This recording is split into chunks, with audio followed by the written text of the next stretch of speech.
Hi, welcome to our midweek service. I want to take a few moments today and look at the story of Peter walking on the water.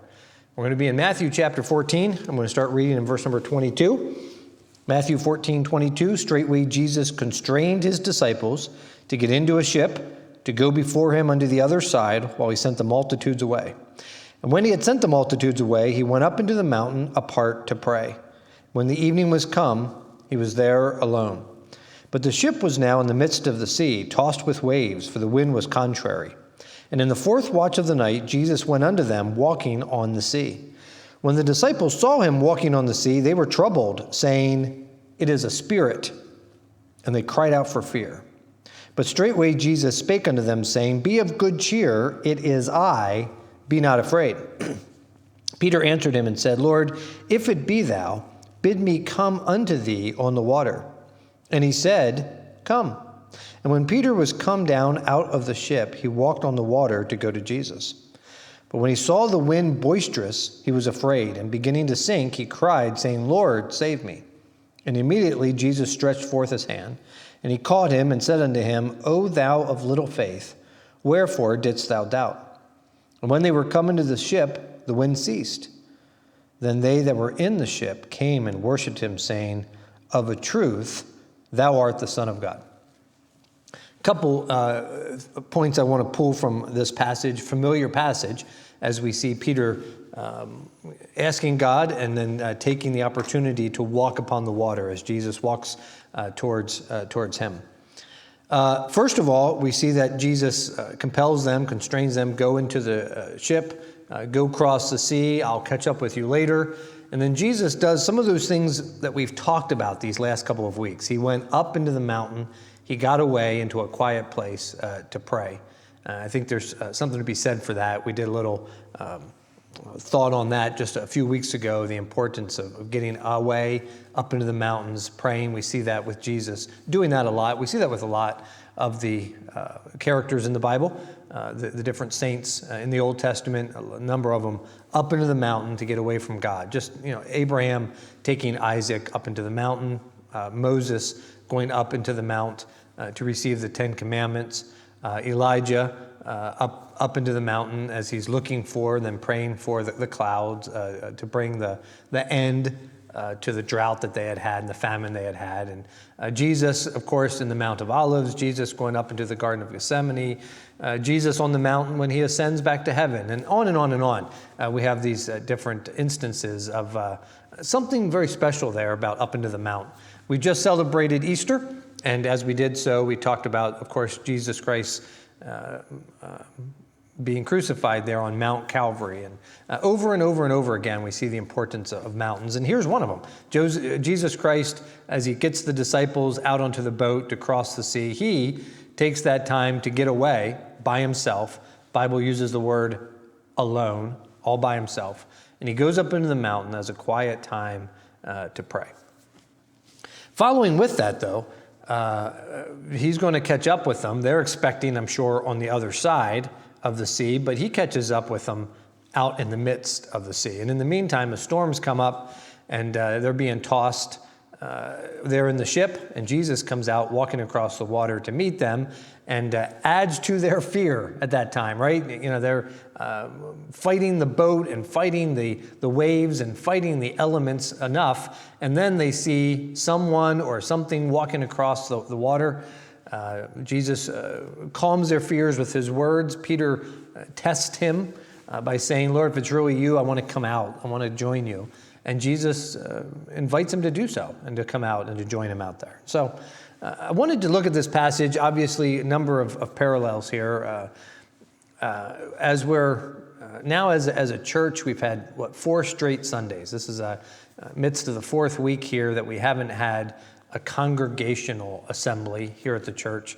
Everybody's been at home. You all have been very attentive at watching our videos and interacting with us the best that we can, but obviously it's not the same.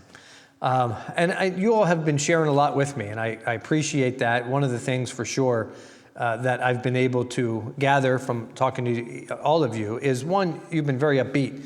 You've been very positive in your feedback and stuff, and I appreciate that.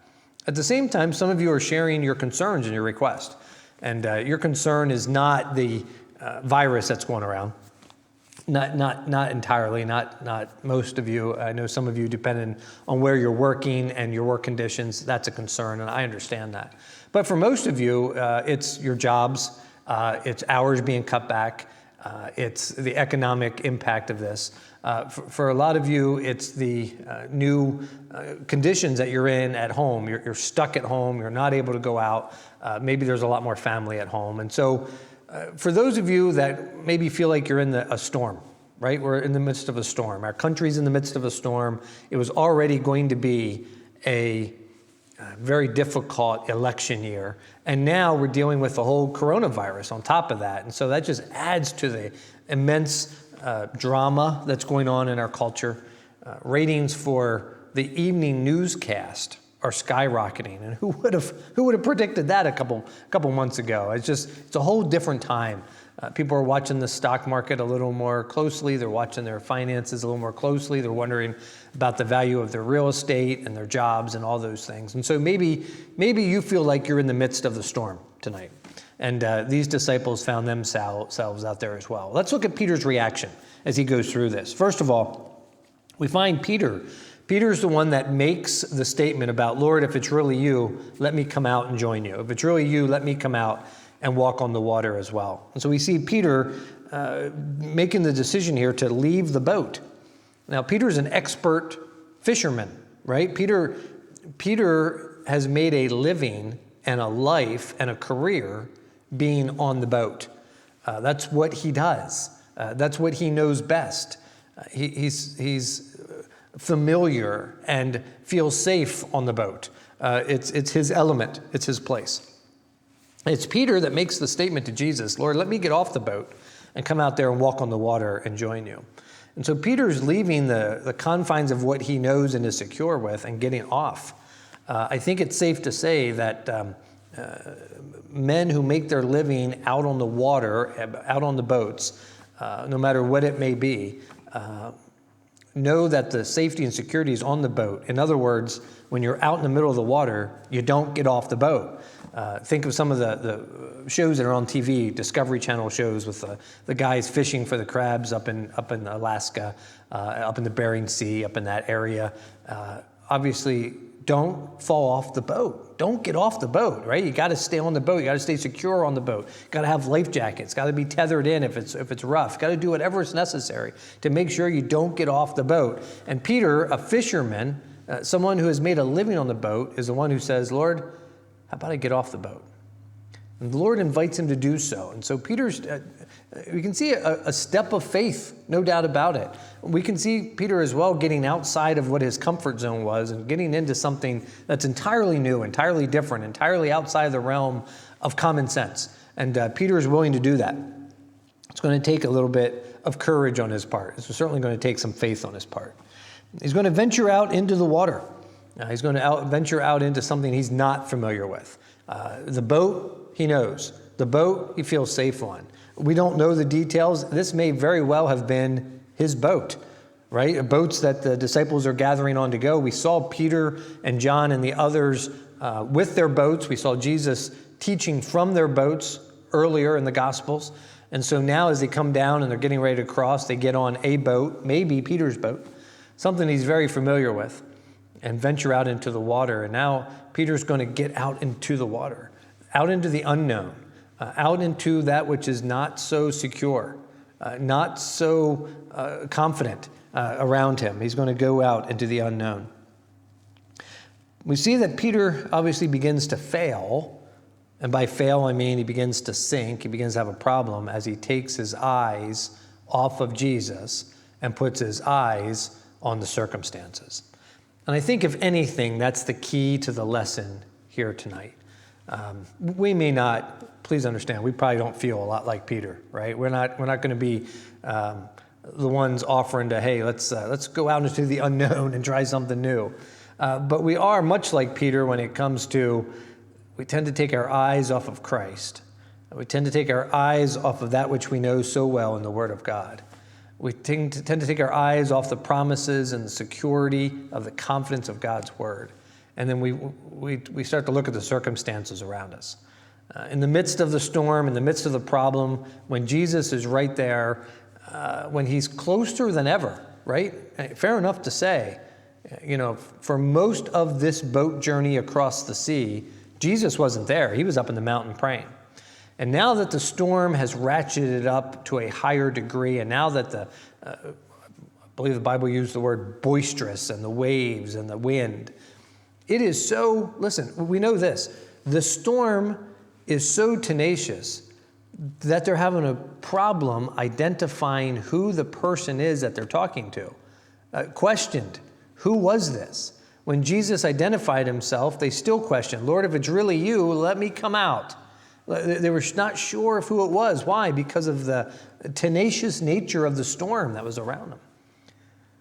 And in the midst of the storm, Peter stops concentrating on the Lord and stops concentrating on the promises and stops concentrating on the fact that Jesus said, come. And he starts looking at the waves and he starts looking at the problems. And so if there's one really important point in all of this I'd like to make for us today, in the midst of all the things that are going on with the pandemic and the virus around us, don't take your eyes off of Jesus. Don't start looking at all the circumstances around you. Don't get all irritated at the problems and let the news get you all discouraged, which it will if we focus on it, right? Peter was not unjustly concerned. He's a person who is safe on a boat, pretty safe on a boat, completely unsafe off the boat, in the midst of a raging storm, defying everything of common sense and science as they know it, trying to walk on water. He was not unjustly concerned. The circumstances around him brought some concern. How's he going to survive in the middle of the lake, in the middle of the sea, in the midst of a storm? He doesn't walk on water. He does it by himself. And so he's justly concerned about the situation, but he gets his eyes focused on the circumstances and his eyes off of Jesus Christ and the promises.